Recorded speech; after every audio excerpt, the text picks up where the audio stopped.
মাত্র 3টি উপকরণ দিয়ে তৈরি করব মাখনের মতো সফট ম্যাঙ্গো ভাপা দই। আসসালামু আলাইকুম, hello viewers, welcome back to my channel Muktaz kitchen.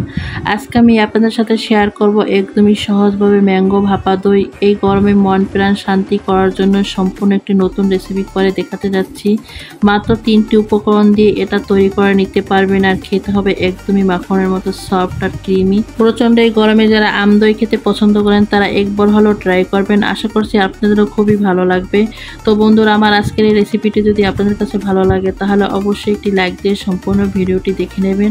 তাহলে চলুন কিভাবে ম্যাঙ্গো ভাপা দইটি তৈরি করতে হয় সেটা আমরা দেখে নিই। ম্যাঙ্গো ভাপা দই তৈরি করার জন্য প্রথমে যেটা লাগবে সেটা হচ্ছে দই। তাই প্রথমে আগে দইটা থেকে পানিটা ঝরিয়ে নিতে হবে। সেই জন্য এখানে আমি একটা নিয়েছি স্টিলের ছাঁকনি, তার উপর দিয়ে দিচ্ছি আমি পাতলা একটা সুতির কাপড়। এখন এর ভিতরে দিয়ে দিচ্ছি আমি 3 কাপ মিষ্টি দই। এখানে আমি 500 গ্রাম দই নিয়েছি। তো আমি এখানে মিষ্টি দইটা নিয়েছি, তবে আপনারা এখানে টক দইটাও নিতে পারবেন। এবার এই কাপড়টা আমি ভালো করে মুড়িয়ে ভারী একটা কিছু দিয়ে চাপা দিয়ে রাখবো 30 মিনিটের জন্য, যাতে এই দইটা থেকে সবটুকু পানি ঝরে যেতে পারে। এবার যে উপকরণটা লাগবে সেটা হচ্ছে পাকা আম। যে আমটা খুবই ভালোভাবে পেকেছে, আর আমটা হতে হবে মিষ্টি, অতিরিক্ত টক হলে হবে না। এবার এই আমটা আমি 2টা ভাগে ভাগ করে নিচ্ছি। তারপর আমি ছোট ছোট করে কিউব করে কেটে নিচ্ছি। তবে আমি আমার পছন্দ মতো কেটে নিয়েছি, আপনারা আপনাদের সুবিধা মতো আমটা কেটে নেবেন।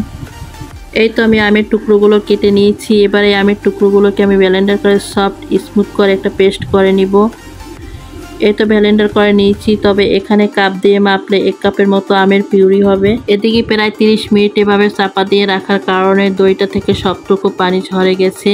এবারে ঝরানো দইটাকে আমি একটা মিক্সিং বলে নিয়ে নিচ্ছি। এবারে দইয়ের ভিতরে দিয়ে দিচ্ছি আমি যে ম্যাঙ্গো পিউরিটা করে রেখেছিলাম সেটা। সে ম্যাঙ্গো পিউরিটা আমি সম্পূর্ণ এখানে দিয়ে দিচ্ছি। এখন যে উপকরণটা লাগবে সেটা হচ্ছে কনডেন্স মিল্ক। এখানে আমি হাফ কাপের চেয়ে একটু কম দিয়ে দিচ্ছি। যেহেতু এটা আমি মিষ্টি দই দিয়ে করেছি, তাই কনডেন্স মিল্কের পরিমাণটা আমি কম দিয়ে দিচ্ছি। আপনারা টক দই দিয়ে যদি করেন সেক্ষেত্রে আপনাদের পরিমাণ মতো মিষ্টিটা অ্যাড করবেন। আমি এখানে কোনো প্রকার চিনি ব্যবহার করব না। এই কনডেন্স মিল্কটা দিয়ে আমি এটা তৈরি করে নিব। আজকে ম্যাঙ্গো দইটা তৈরি করার জন্য এই 3টে উপকরণই লাগবে, আর কোনো উপকরণ অ্যাড করব না বা কোনো উপকরণের দরকার হবে না। এবার এই সব কিছু আমি ভালো করে একটা হ্যান্ড উইক্স দিয়ে মিশিয়ে নিব। খুব ভালো করে মিশাতে হবে যেন 3টা উপকরণই ভালোভাবে মিশে যায়। তারপরে একটা স্মুথ একটা ব্যাটার তৈরি হয়। কিছুক্ষণ মিশালেই দেখবেন একটা স্মুথ ব্যাটার তৈরি হয়ে গেছে। এই তো আমি সব উপকরণগুলো খুব ভালো করে মিশিয়ে একটা স্মুথ ব্যাটার তৈরি করে নিয়েছি। আজকে ম্যাঙ্গো ভাপা দইটা আমি ভাপ দেওয়ার জন্য একটা কেকের মোল্ড নিয়েছি। তার ভিতরে দিয়ে দিচ্ছি আমি একটা ফয়েল পেপার। ফয়েল পেপারটা দেওয়ার পরে এবার এই সম্পূর্ণ ব্যাটারটা আমি মোল্ডের ভিতরে দিয়ে দিচ্ছি। তবে এখানে আপনার ফয়েল পেপারের পরিবর্তে আপনারা বাটার পেপারটা বা যে কোনো সাদা কাগজ কেটে দিতে পারবেন। সম্পূর্ণ ব্যাটারটা ঢেলে দেওয়ার পরে এখন একটা আমি স্প্যাচুলার দিয়ে উপরটা সমান করে দিচ্ছি। তবে এটা আপনারা একটা চামচ দিয়েও করে নিতে পারবেন। ব্যাটারটা অনেক ঘন, তাই এটার উপর দিয়ে এভাবে একটু সমান করে দিতে হবে, তা নাহলে এবড়ো থেবড়ো হয়ে থাকবে। তারপর হাত দিয়ে আমি একটু ট্যাপ করে দিচ্ছি, দিয়ে মোল্ডটাকে আমি ঢাকনা দিয়ে ঢেকে দিব। যদি মোল্ডের সঙ্গে কোনো ঢাকনা না থাকে তাহলে ফয়েল পেপার বা যে কোনো মোটা কাগজ দিয়ে আটকে দিতে হবে, যেন কোনো প্রকার ভাপের পানি ভিতরে না যেতে পারে। এবারে দইটাকে ভাপ দেওয়ার পালা, সেই জন্য আমি আগ থেকে পরিমাণ মতো পানি ফুটিয়ে রেখেছি। তারপর আমি তার উপরে একটা স্ট্যান্ড বসিয়ে রেখেছি। এবার এই দইয়ের মোল্ডটা আমি স্ট্যান্ডের উপরে বসিয়ে দিব। বসিয়ে দেওয়ার পর এবার আমি ঢাকনা দিয়ে ঢেকে চুলার তাপটা মিডিয়াম রেখে 20 থেকে 25 মিনিটের জন্য দইটা আমি ভাপ দিয়ে রাখবো। 25 মিনিট পর আমি দইয়ের মোল্ডটা চুলা থেকে তুলে নিচ্ছি। তুলে নেওয়ার পর এবার আমি ঢাকনাটা খুলে এটা ভালো করে ঠান্ডা করে নিব। ভালো করে ঠান্ডা করে নেওয়ার পরে এটা আমি নর্মাল ফ্রিজে রাখবো 1 ঘন্টার জন্য।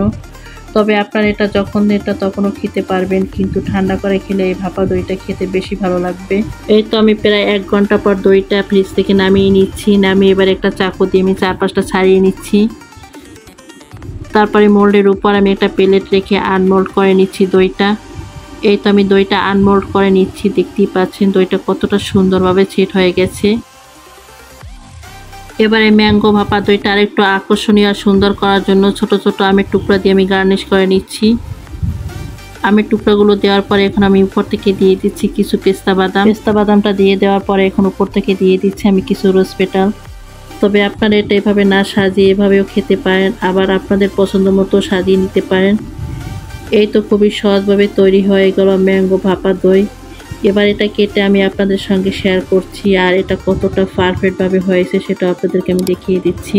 তো বন্ধুরা, আপনারা তো দেখতেই পেলেন কতটা সুন্দরভাবে আর কতটা সহজভাবে তৈরি হয়ে গেল ম্যাঙ্গো ভাপা দই। আর দেখতে কতটা লোভনীয় আর আকর্ষণীয় হয়েছে সেটা আপনারা দেখতে পাচ্ছেন। আর খেতে হচ্ছে একদমই মাখনের মতো সফট ক্রিমি। ম্যাঙ্গো ভাপা দইটা পাকা আমের এই মৌসুমে আপনারা একবার হলো বাড়িতে তৈরি করে খাবেন। আশা করছি আপনাদেরও খুব ভালো লাগবে। তো বন্ধুরা, আমার আজকের এই ম্যাঙ্গো ভাপা দইয়ের রেসিপিটা আপনাদের কাছে কেমন লেগেছে সেটা অবশ্যই আমাকে কমেন্ট করে জানাবেন। আর আমার এই চ্যানেলটি যদি সাবস্ক্রাইব করা না থাকে অবশ্যই সাবস্ক্রাইব করে আমার পাশেই থেকে যাবেন। তো বন্ধুরা, আজকে এ পর্যন্তই। সবাই ভালো থাকবেন, সুস্থ থাকবেন, সবাই সবার জন্য দোয়া করবেন। আল্লাহ হাফেজ।